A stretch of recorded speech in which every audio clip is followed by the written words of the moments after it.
10th క్లాస్లో study చేసినాం different currents travel చేసినప్పుడు మనం క్యాలిక్యులేట్ చేయడం కోసం according to Ohm's law we can only derive V equal to IR. So V తెలిస్తే I వాల్యూస్ క్యాలిక్యులేట్ చేస్తాం, resistance R equivalents parallel series combination చేస్తాం. But big circuits ఎక్కడైనా కనిపిస్తే లూప్స్ కనిపిస్తే అక్కడ నుంచి మనం ఈజియెస్ట్ మెథడ్స్లో డెవలప్ చేయడం కోసం మన scientist Kirchhoff develop Kirchhoff laws 2 laws. One is junction law లేదా Kirchhoff first law and loop law లేదా కిర్చాఫ్ వోల్టేజ్ లా అంటాం. ఫస్ట్ లా ఏమో కిర్చాఫ్ కరెంట్ లా అంటాం. కరెంట్ గురించి స్టడీ చేస్తాం first law. And second law complete గా లూప్ లో potential difference particular loops ఉంటే వాటిలో పొటెన్షియల్ డిఫరెన్సెస్ బేస్ చేసుకొని క్యాలిక్యులేషన్ చేస్తాం. సో కిర్చాఫ్ లాస్ లో ఇది according to conservation of charge ని బేస్ చేసుకొని ఫస్ట్ లా ఏమో కన్జర్వేషన్ ఆఫ్ చార్జ్ ఉంటుంది. That first law is nothing but we can write it is Kirchhoff current law or else we can call Kirchhoff junction law అని కూడా అంటాం. Junction లా అనగా same అంటే ఒక జంక్షన్ వాల్యూస్ దగ్గర currents ఎలా డివైడ్ అవుతున్నాయి. ఎలక్ట్రిక్ పోల్ అబ్జర్వ్ చేసినప్పుడు పోల్ నుంచి మనం డిఫరెంట్ ఇంట్లకు పవర్ సప్లై చేసుకోవాలంటే కనెక్షన్ తీసుకోవాలి. బట్ సోర్స్ ఆఫ్ కరెంట్ ఒకటే వస్తుంది. ఆ సోర్స్ ఆఫ్ కరెంట్ నుంచి డిఫరెంట్ కనెక్షన్స్ ప్యారలల్ గా అన్ని డైరెక్షన్స్ లో డిఫరెంట్ గా తీసుకుంటాం. అలా తీసుకున్నప్పుడు ఏమవుతుంది, కరెంట్ డివైడ్ అయిపోతుంది. డిఫరెంట్ హౌసెస్ కరెంట్ డివైడ్ అవుతుంది. అంటే at a junction point the current is dividing in different parts. అందుకే దీన్ని జంక్షన్ లా అనొచ్చు. కిర్చాఫ్ కరెంట్ గురించి స్టడీ చేస్తున్నాం, కరెంట్ లా అంటాం. షార్ట్ కట్ లో KCL అంటాం. KCL Kirchhoff current law. So this current law related to the only law of conservation of charge. ఇది charge value అంటే ఎప్పుడు చార్జ్ డిస్ట్రాయ్ కాదు, ఒక ప్లేస్ నుంచి ఇంకో ప్లేస్ కి ట్రాన్స్ఫర్ అవుతుంది. We know that charge by time is nothing but current. So charge by time current values relate చేస్తున్నాయి. ఇప్పుడు మనం law of conservation of charge relate చేసి సాల్వ్ చేస్తాం.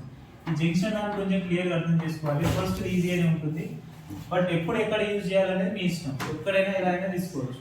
అంటే మనం డిఫరెంట్ కరెంట్స్ ఒకవేళ బ్రాంచెస్ లో ట్రావెల్ చేస్తే like I1 current, I2 current first process లోనే మనం డిస్కస్ చేసింటాం. I3 current, next I4 current. ఏంటి కరెంట్ ఈజ్ స్కేలార్ క్వాంటిటీ అని. ఎందుకు స్కేలార్ అయిందంటే విచ్ హాస్ ఎ డైరెక్షన్ ఉంది యాక్చువల్ గా, కానీ మనం దాన్ని స్కేలార్ ట్రీట్ చేస్తున్నాం. ఎందుకు స్కేలార్ అయింటది అనుకుంటున్నాం, because it does not obese law of addition vectors. Addition vectors ను ఒబే చేయదు అన్నట్టు. ఇప్పుడు దీని రూల్ ని బేస్ చేసుకుంటే అప్పుడు అడిషన్ వెక్టార్ ఏమవ్వాలంటే రెండు వెక్టార్స్ సేమ్ డైరెక్షన్ లో ట్రావెల్ చేస్తే యాడ్ చేయాలి. కానీ ఇప్పుడు అన్ని వెక్టార్స్ సేమ్ డైరెక్షన్ లోనే పోతున్నాయి. I1 ట్రావెలింగ్ ఎలా ఉందో I4, but it is not I1 plus I4. అవునా?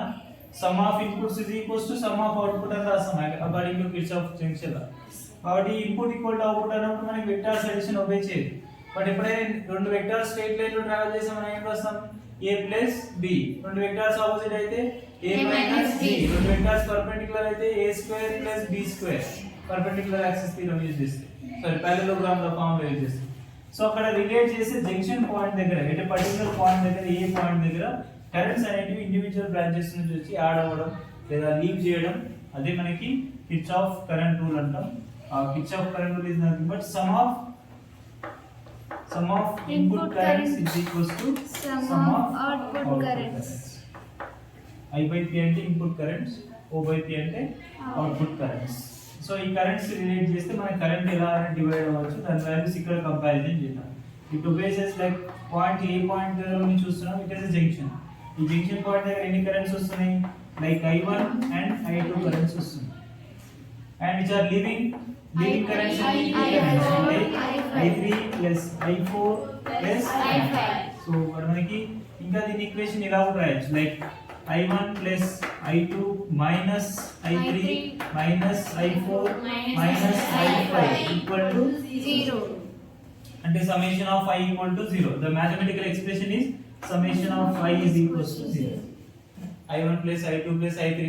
అయితే summation of control summation of values తీసుకోవాలంటే ఇంకా క్లియర్ గా రాయాలంటే ఇలా రాసుకో. summation of current in input values is equals to summation of current in output values. ఇది ఎగ్జాక్ట్ మ్యాథమెటికల్ ఎక్స్ప్రెషన్ కరెక్ట్ అవుతుంది. summation of I0 తీసుకోవాలంటే ఇక్కడ మైనస్ ఆఫ్ ప్లస్ చెప్పలేము, ఇటు వస్తే మైనస్ అవుతుంది కదా. సో దాన్ని బేస్ చేసుకొని కరెంట్స్ యొక్క డైరెక్షన్ బట్టి మైనస్ ప్లస్ అవుతుంది. ఓకేనా? సో దీన్ని మనం ఎక్కడ యూజ్ చేస్తామంటే జంక్షన్ లో ఉన్నప్పుడు ఒక పర్టికులర్ పాయింట్ దగ్గర డిఫరెంట్ కరెంట్స్ వస్తున్నాయి. ఆ కరెంట్స్ వచ్చినప్పుడు అన్ని కొన్ని కరెంట్స్ వెళ్ళిపోతుంది. అలా వెళ్ళినప్పుడు మనం కరెంట్ రిలేషన్ కోసం మాత్రమే వాడతాం. Okay, this is also very important for IP. Kirchhoff laws మనకు ఐపీ పర్పస్ లో లాంగ్ ఆన్సర్ టైప్ క్వశ్చన్ నేర్చుకుంటాం. అంటే డెఫినేషన్స్ రాయాలి, దీని తర్వాత ఒక వీట్ స్టోన్ బ్రిడ్జ్ వస్తుంది, ఆ వీట్ స్టోన్ బ్రిడ్జ్ కన్స్ట్రక్షన్ చేస్తాం, ఎట్లా వర్కౌట్ అవుతుంది, ఎట్లా వర్క్ చేస్తుంది అనేది చెప్తాం. నెక్స్ట్ కిర్చాఫ్ సెకండ్ లా और second law related to the Kirchhoff voltage law अंटाम. किर्चॉफ वोल्टेज ला और we can call it is loop ला, ఎందుకంటే ఒక సర్కిల్ లో చేస్తాం అన్నమాట. we can call it is simply KVL, Kirchhoff voltage లా లేదా second లా లేదా లూప్ లా. సో ఇప్పుడు ఈ ప్రాసెస్ లో జరిగే రిలేషన్స్ ఎలా ఉంటాయంటే కంప్లీట్ లూప్ తీసుకుంటాం. ఎప్పుడైనా ఒక సర్క్యూట్ ఫామ్ అవ్వాలంటే we know definitely అది higher to lower potentials travel చేయాలి. if number of resistors are combination లో ఉన్నాయి అనుకోండి, లైక్ ఇలా number of resistors combination నుండి బ్యాటరీ కనెక్ట్ చేస్తాం. సో బ్యాటరీ కనెక్ట్ చేసినప్పుడు +2 కరెంట్ ట్రావెల్ చేస్తే like R1 R2 R3 current travel చేస్తే ఎంత కరెంట్ డెవలప్ అవుతుందంటే డైరెక్ట్ గా R equivalent is equals to R equivalent solve చేస్తాం. R equivalent సాల్వ్ చేసినప్పుడు total current is equals to potential by R equivalent చేస్తాం. అది simple, but circuit చిన్నగా ఉంది కాబట్టి సింపుల్. అదే ఇంకొక బ్యాటరీ ఇచ్చిన అనుకోండి, అప్పుడు ప్రాబ్లం స్టార్ట్ అవుతుంది. సో ఇక్కడ మనం ఏం చేయాలి, లూప్ లో మనం తీసుకునే కరెంట్స్ ఎలా తీసుకోవాలని కొన్ని రూల్స్ ఉంటాయి అన్నమాట. ఫస్ట్ ఆఫ్ ఆల్ డెఫినేషన్ రాద్దాం. Kirchhoff voltage law. Kirchhoff voltage law is nothing but sum of potential difference in a given circuit is become zero. Sum of potential values అనేది total potential difference value zero అవుతుంది. అది loop లో ఎలా అయినా తీసుకోవచ్చు, like clockwise తీసుకుంటాం, anti clock wise తీసుకుంటాం. ఆ పొటెన్షియల్ వాల్యూస్ ఎలా తీసుకున్నామని చూద్దాం. ఓకేనా ఈక్వేషన్? ఓకే, అంటే మనం ఇక్కడ పొటెన్షియల్ వాల్యూస్ ఎలా తీసుకోవాలనేది పెద్ద కాంట్రవర్సీ క్వశ్చన్. ఆ క్వశ్చన్ లో ఎలా తీసుకోవాలంటే కొన్ని రూల్స్ ఒబే చేయాలి. ఏంటి, సైన్ కన్వెన్షన్స్ ఉంటాయి, కరెంట్ డైరెక్షన్స్ ఉంటాయి, మనం వెళ్ళే డైరెక్షన్ ఉంటుంది. ఆ లూప్ ని క్రియేట్ చేసుకొని ఒక లూప్ ని మనం ఇమాజిన్ చేసుకున్నాం. ఇదే ఎగ్జాంపుల్ క్వశ్చన్ అనుకుందాం. Let's consider A B C అని ఒక కార్నర్ ఆఫ్ ది పాయింట్స్ ఇద్దాం.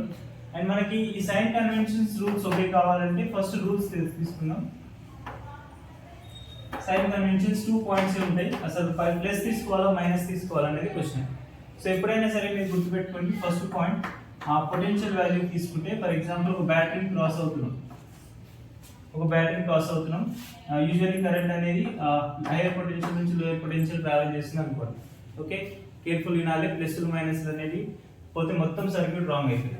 సో +2 వెళ్తున్నప్పుడు నీకు మనం A అండ్ B పాయింట్స్ అనుకుంటాం. ఫర్ ఎగ్జాంపుల్ A నుంచి B పాయింట్స్ తీసుకుంటాం. ఇప్పుడు నువ్వు తీసుకునే డైరెక్షన్ ఎలా అయినా తీసుకో. కొన్ని బుక్స్ లో ఒకలా రాస్తారు, కొన్ని బుక్స్ లో ఒకలా. సైన్ కన్వెన్షన్స్ మన కన్వీనియంట్ ఉండాలి, బట్ ఒకటే ఉండాలి. ఆ రూల్ అనేది ఒకేలాగానే ఫాలో అవ్వాలి. ఫర్ ఎగ్జాంపుల్ నేను B నుంచి A వరకు ఇలా ట్రావెల్ చేస్తున్నా. The path of my self is B to A. అంటే ట్రావెల్ చేసిన ప్రాసెస్ లో మనం ఇమాజిన్ చేసుకుంటాం అన్నట్టు. ఒక పాత్ ని క్రియేట్ చేస్తున్నాం, లూప్ క్రియేట్ చేయాలి కదా, ఒక పాత్ ని క్రియేట్ చేస్తున్నాం. That is B to A. అంటే B నుంచి A చేస్తున్నప్పుడు మనకు ఒక మధ్యలో ఒక బ్యాటరీ టచ్ అయింది. సో బ్యాటరీ యొక్క సైన్ వాల్యూస్ ఎలా తీసుకోవాలి, B బ్యాటరీ పాజిటివా నెగటివా అనేది రూల్. అంటే మైనస్ నుంచి ప్లస్ కి వస్తున్నాం. ఓకేనా, మన పాత్ అలాగే ఉందా, B నుంచి A వరకు వస్తున్నాం అంటే మైనస్ నుంచి ప్లస్ కి వస్తున్నాం. Which means that when you cross minus lower potential to higher potential the value is positive sign. Value ఎలా తీసుకోవాలి, సైన్ వాల్యూ పాజిటివ్. 10 వోల్ట్స్ ఉంటే +10, 5 volts ఉంటే +5, అంటే value sign positive. If any case you are crossing or travelling in opposite direction, same battery తీసుకోండి, same batteries లో ఇది opposite direction లో వెళ్ళాం అనుకోండి. AB పాయింట్స్ లో ఆపోజిట్ డైరెక్షన్ వెళ్తాం, plus minus. So when you crossing the path in reverse of cell, అంటే ఇప్పుడు ప్రాసెస్ చేయండి, A నుంచి ఇక్కడికి వెళ్తున్నావు కదా, అంటే higher potential to lower potential, that sign convention is negative. Okay, లేదు సార్ వేరే నేను ఇట్లా రివర్స్ తీసుకుంటా అంటే దీన్ని నెగటివ్ తీసుకో, అప్పుడు ఇది పాజిటివ్. మళ్ళీ అదే రూల్స్ నెక్స్ట్ వచ్చే సైన్ కన్వెన్షన్ కూడా అప్లై చేసుకోవాలి. అందుకని జనరల్ ఇది ఫాలో అవ్వాలి. మైనస్ నుంచి ప్లస్ కి వస్తే ఆటోమేటిక్ గా పాజిటివ్ బ్యాటరీ తీసుకోవాలి. Not only for the batteries, even capacitors కూడా మనం సర్క్యూట్స్ లో తీసుకుంటాం. కెపాసిటర్ కూడా సేమ్ రూలే. మీరు ఎప్పుడైనా కెపాసిటర్ ప్లేట్ ఫామ్ అయిందంటే మనం అబ్జర్వ్ చేసింటాం, which has equal and opposite charges of plates, plus minus తీసుకొచ్చి ఇట్లా పెట్టింటాం. It works as a capacitor. ఈ ప్లేట్స్ లో నంబర్ ఆఫ్ చార్జెస్ స్టోర్ అవ్వడం వల్ల ఎనర్జీ స్టోర్ అవుతుందని చెప్తాం. That is a device storing the charges. So ఆ డివైస్ లో కూడా పొటెన్షియల్ డిఫరెన్స్ ఉంటుంది. క్రాస్ అవుతున్నాం కదా, కెపాసిటర్ క్రాస్ అవుతున్నాం. ఇక్కడ పొటెన్షియల్ డిఫరెన్స్ ఎలా తీసుకోవాలంటే that C is equals to Q by V లో అదే పొటెన్షియల్ డిఫరెన్స్ అవుతుంది. V is equals to Q by C. So ఇది పాజిటివ్ ఆర్ నెగటివ్ అంటే మనం తీసుకునే పాత్ డైరెక్షన్స్ తీసుకోవాలి. ఆ పాత్ డైరెక్షన్స్ వాల్యూస్ ఎలా తీసుకోవాలి? A నుంచి B లో అంటే దట్ మీన్స్ -2 ప్లస్ వస్తే ఒకవేళ again same rule when you coming from B to A, that are the direction of B to A, -2 plus is nothing but positive. And when capacitor is negative direction, అంటే మనం ఏ path లో opposite వెళ్తే like +2 వెళ్తే ఇది మర్చిపోరు కదా, ఓకేనా? Plus values minus values ఉన్నాం. లోయర్ పొటెన్షియల్ నుంచి హైయర్ పొటెన్షియల్ కి వస్తుంది. ఇక్కడ ఇమాజిన్ చేసుకున్నాం. ఫర్ ఎగ్జాంపుల్ ఇప్పుడు నీకు ఇక్కడ ప్లస్ వాల్యూస్ తీసుకున్నాం, ఇలా లూప్ ని క్రియేట్ చేసా. ఎప్పుడు మనమే క్రియేట్ చేసుకుంటాం లూప్ ని. ఫర్ గివెన్ సర్క్యూట్ లేదా గివెన్ క్లోజ్డ్ లూప్స్ లో మనమే క్రియేట్ చేసుకోవాలి లూప్. ఇక్కడ చూడండి ABCDA అని ఒక లూప్ క్రియేట్ చేస్తున్నాం. ABCDA మన స్టార్ట్ పాయింట్ నుంచి మళ్ళీ ఫైనల్ పాయింట్ కూడా స్టార్టింగ్ దగ్గర రావాలి, ఒక లూప్ అయిపోతుంది. ఇది మనం ఎందుకు అలా క్రియేట్ చేస్తున్నాం? బికాస్ నీకు పాత్ అవసరం లూప్ కదా, either it is clockwise or anti clock wise. ఒకవేళ యాంటీ క్లాక్ వైజ్ వెళ్ళాలి లూప్ లో, అప్పుడు ఏం తీసుకోవాలి? ABCDA యాంటీ క్లాక్ వైజ్ లో తిరుగుతాం. క్లాక్ వైజ్ కావాలంటే ఇలా తిరుగుతాం. అంటే నథింగ్ బట్ ఈ ABCD పార్ట్స్ అనేది లూప్ యొక్క డైరెక్షన్ ని క్రియేట్ చేస్తుంది. Either it is clock wise direction are anti clock wise. So ఇప్పుడు ABCDA లూప్ తీసుకుంటే మనం ఇలా రివాల్వ్ అవుతున్నాం. అవునా? Coming to the battery, is is positive or negative? అంటే బ్యాటరీ కండిషన్ తీసుకున్నప్పుడు -2 ప్లస్ వెళ్తున్నాం కదా, కదా, సో కాబట్టి ప్లస్. ఓకే, నువ్వు యాంటీ క్లాక్ వైజ్ తీసుకో మైనస్ కనిపిస్తుంది. యాంటీ క్లాక్ వైజ్ రా, అప్పుడు యాంటీ క్లాక్ వైజ్ ఇక్కడ నుంచి కిందికి వెళ్తావు. Then that +2 minus it behaves negative. ఓకేనా? Sign convention for the battery. Clear? ఇది ఒక sign convention. And second rule for the sign convention is current relate చేసినప్పుడు ఇది కూడా వెరీ ఇంపార్టెంట్. ఇది కూడా చాలా కన్ఫ్యూజ్ చేస్తుంది. For example by given connecting batteries some R resistance ఉంది అనుకుందాం. Let consider if I current is traveling in the circuit. Again let imagine the path A to B path imagine చేసుకుందాం. A to B path లో మనం ఇప్పుడు current values resistance cross అయినామంటే some potential drop ఉంటుంది. So that potential drop how much we don't know. If you know current, if you know resistance, we can write V equal to IR formula. So our formula relate చేస్తే V is equals to I into R అని రాస్తాం. Is this positive or negative? That is important. So ఎప్పుడైనా సరే ఈ IR value positive, potential చూడండి మళ్ళీ definition ఏంటి? algebraic sum of potential difference is equals to 0. Potential zero మనం ఎలా రాస్తున్నాం? Current into resistance, same meaning కదా. కరెంట్ ఇంటూ రెసిస్టెన్స్ అంటే పొటెన్షియలే కదా. V equal to IR. I తెలుసు, R తెలుసు కాబట్టి B రాయకుండా I ఇంటూ R రాస్తున్నాం అంతే. ఇది కూడా పొటెన్షియలే. ఇక్కడ ఎందుకు రాసాం? C వాల్యూస్ లో, V వాల్యూస్ లో నీకు కెపాసిటెన్స్ వాల్యూ తెలుస్తుంది, ఛార్జ్ తెలుస్తుంది. అప్పుడు V is nothing but Q by C, which is also potential. ఓకేనా? అది ఫాలోయింగ్ పొటెన్షియల్ వాల్యూస్ అనేది ఎలాగైనా ట్రీట్ చేసుకోవచ్చు. IR అవుతుంది, Q by C అవుతుంది, డిఫరెంట్ ఫార్మాట్స్ లో డిఫరెంట్ ఉంటుంది.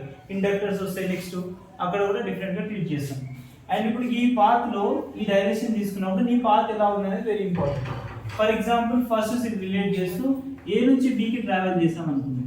The path is travel from A to B, అంటే ఇలా వెళ్తున్నాం.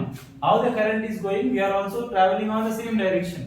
For example the current is traveling from A to B, as well the path also traveling from A to B travel చేస్తున్నాం. Coming to the circuit, due to this higher potential the current is developed from higher to lower.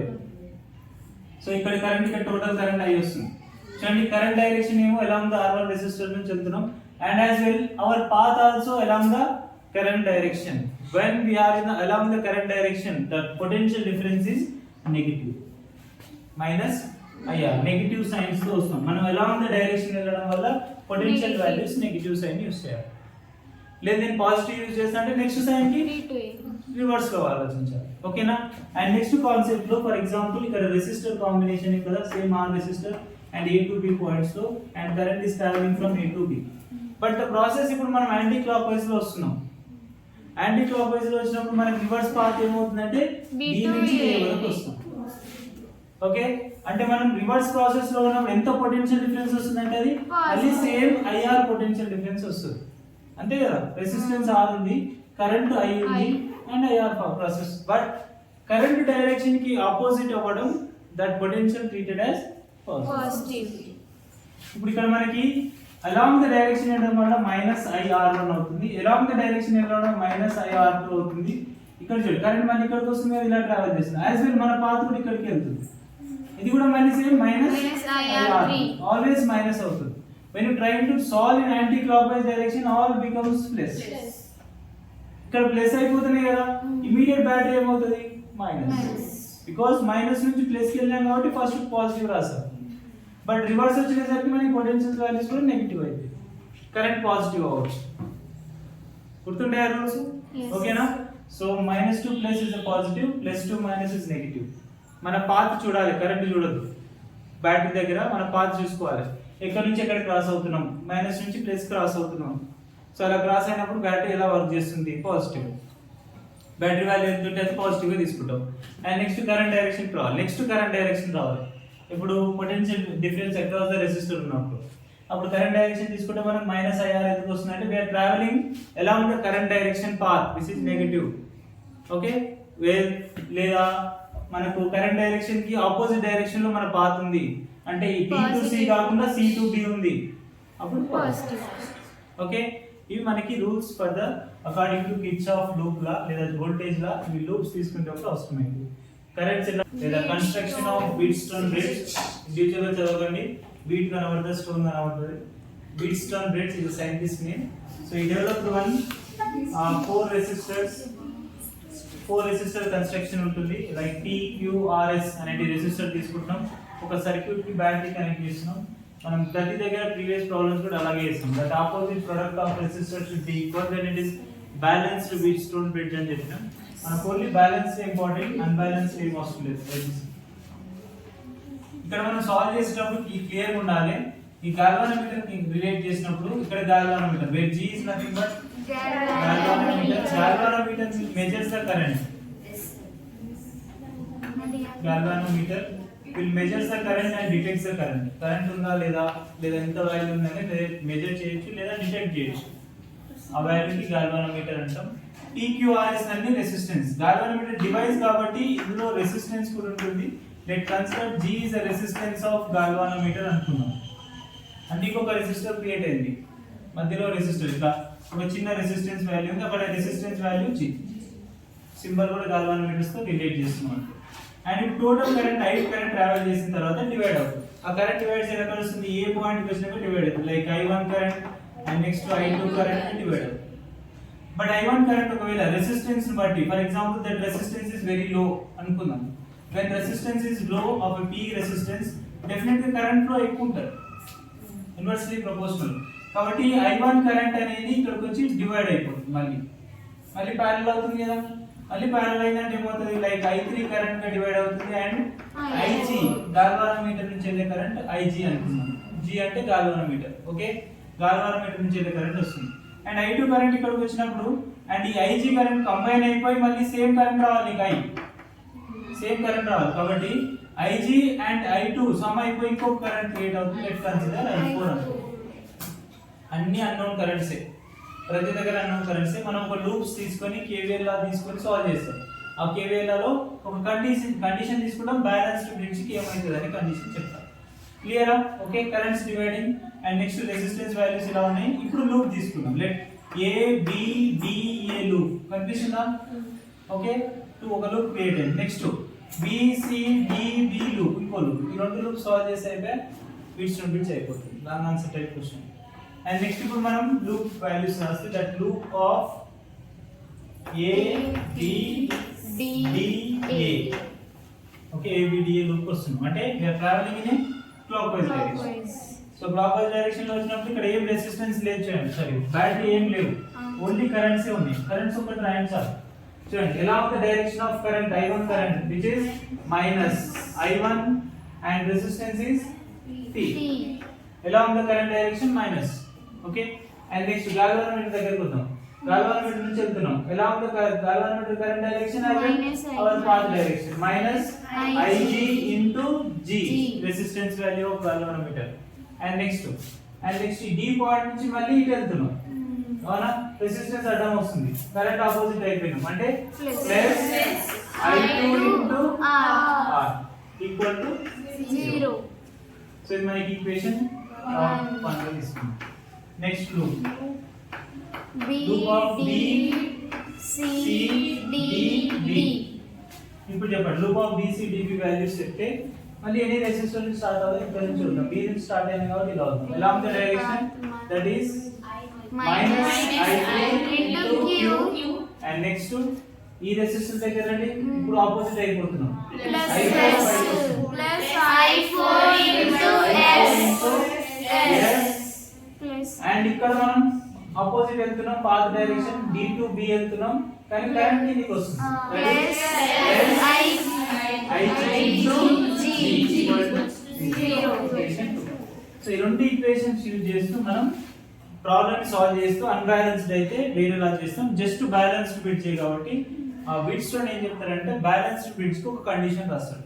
That condition for balanced bits, ఈ condition correct గా ఉంటే sir condition for balanced bits లోని bits అయితే IG current should be equal to 0 అవ్వాలి. అంటే galvanometer నుంచి వెళ్ళే current ఏమవ్వాలి 0. ఎందుకు మనం ఒక ప్రాబ్లం సాల్వ్ చేసాం. పొటెన్షియల్ డిఫరెన్సెస్ లో A నుంచి C కి ఈజీగా పొటెన్షియల్ డిఫరెన్స్ సాల్వ్ చేయొచ్చు. కానీ B to D సాల్వ్ చేసేటప్పుడు కంపల్సరీ వీటి పొటెన్షియల్స్ తెలిసి ఉండాలి. ఈక్వల్ రెసిస్టర్ తీసుకొని చేసి ఉంటుంది balanced. You got same potential at B and same potential at D. Potential difference ఏమొచ్చింది నీకు 0 వచ్చింది. అందుకే అక్కడ కరెంట్ పోదని చెప్పుకున్నాం. సో సేమ్ ఇక్కడ కూడా when IG becomes 0 is nothing but current అనేది ఇక్కడ నుంచి ట్రావెల్ చేయదు. రెసిస్టర్ ఉన్నా వర్క్ చేయదు. అంటే గాల్వానోమీటర్ లో కరెంట్ షో చేయదు. ఎక్స్పెరిమెంటల్ గా చేస్తాం. మనకి దీని అప్లికేషన్ మీటర్ బ్రిడ్జ్ ఉంది, చూపిస్తా. మీటర్ బ్రిడ్జ్ ప్రాక్టికల్ గా చేస్తాం. సేమ్ ప్రాసెస్ తీసుకుంటాం. గాల్వానోమీటర్ తీసుకుని గాల్వానోమీటర్ లో కరెంట్ 0 వచ్చేంత వరకు చేస్తాం. 0 వచ్చిన తర్వాత ఈక్వివలెంట్ సర్క్యూట్స్ లో రెసిస్టెన్స్ వాల్యూస్ కంపారిజన్ చేస్తాం. ఓకే, ఇప్పుడు చూడండి IG 0 అయితే ఇది condition according to balance bits. IG 0 అయినప్పుడు రెస్పెక్టివ్ వాల్యూస్ 1 లో 2 లో సబ్స్టిట్యూట్ చేద్దాం. That is IG 0 is total term become 0. That is I2 into R and minus 1 plus I1 plus P. Into P. అంటే minus plus అవుతుంది. Next second equation లో కూడా IG 0 రాయండి. అంటే మొత్తం టర్మ్ 0 అయిపోతుంది. అంటే నెక్స్ట్ మైనస్ అటు వెళ్ళిపోతే I4S is equals to I3Q. ఈ రెండు ఈక్వేషన్స్ ను డివైడ్ చేద్దాం. లైక్ ఈక్వేషన్ 2 3 అనుకోండి. 3 4 ఓకే 3 4 3/4 గాని 4/3 గాని చేస్తున్నాం. So that is equals to given values రాస్తే like I2 R by I4 S is equals to I1 P by I3 Q. So ఇప్పుడు I1 I2 వాల్యూస్ కు డివైడ్ చేసుకోవాలి. ఇప్పుడు చెప్పండి గాల్వానోమీటర్ బ్యాలెన్స్డ్ కండిషన్ తీసుకున్నాం. గాల్వానోమీటర్ బ్యాలెన్స్ అయినప్పుడు ఇక్కడ IG నుంచి కరెంట్ మొత్తం 0 అయిందంటే ఇక్కడ ఎలాంటి రెసిస్టెన్స్ లేనట్టు. కరెంట్ కూడా డివైడ్ కాదు. ఇక కరెంట్ డివైడ్ కాదంటే when you are taking I1 current, when you are taking I1 current I3 values కి ఈక్వల్ అయిపోతది. అక్కడ I1 I2 I3 I4 లైనే కదా. అంటే ఈ గివెన్ కండిషన్ లో మనం I1 is equals to I3 అవునా. అండ్ ఇక్కడ కూడా current I2 is equals to I4. So ఇవి ఇక్కడ సబ్స్టిట్యూట్ చేయాలన్నట్టు. ఆ గివెన్ ఈక్వేషన్ లో సబ్స్టిట్యూట్ చేస్తాం. అంటే ఇక్కడే నోట్ చేసుకోండి. ఇక్కడే నోట్ చేసుకుంటే I1 is equals to I3. I1 is equals to I3 condition లో సబ్స్టిట్యూట్ చేయండి. ఎవరినో ఒకరిని సబ్స్టిట్యూట్ చేద్దాం. I1 ప్లేస్ లో I3 పెట్టండి. I3 by I3 Q remains ఉంటుంది. నెక్స్ట్ I2 ప్లేస్ లో I4 సబ్స్టిట్యూట్ చేయండి. R by S రిలేట్ చేస్తే R by S equals to P by Q. R by S and individual రాద్దాం I2 by I2 because I2 is equals to I2 I4 values. Next similar గా Q by P by Q, P by Q అలాగే ఉంది. that I1 by I1. so I1 cancel, I2 cancel. Terminal లో బాగా regular గా వాడే word P by Q equal to R by S. PQ letters లో P by Q equal to R by S. Now you can check the previous problems how we solved. So P into S చేసింటాం. చూడండి class value వేసుకోండి. P into S that is equals to that opposite branches of resistors will be multiplied. That when it becomes equal it is balanced bits. By using of this bits we are comparing the unknown resistors. ఇది ఎక్స్పెరిమెంటే. దీన్ని use చేస్తూ ఒక 2 resistors తెలుస్తున్నాయి, ఇంకో resistors తెలియట్లేదు, compare చేసుకోవచ్చు. ఓకేనా?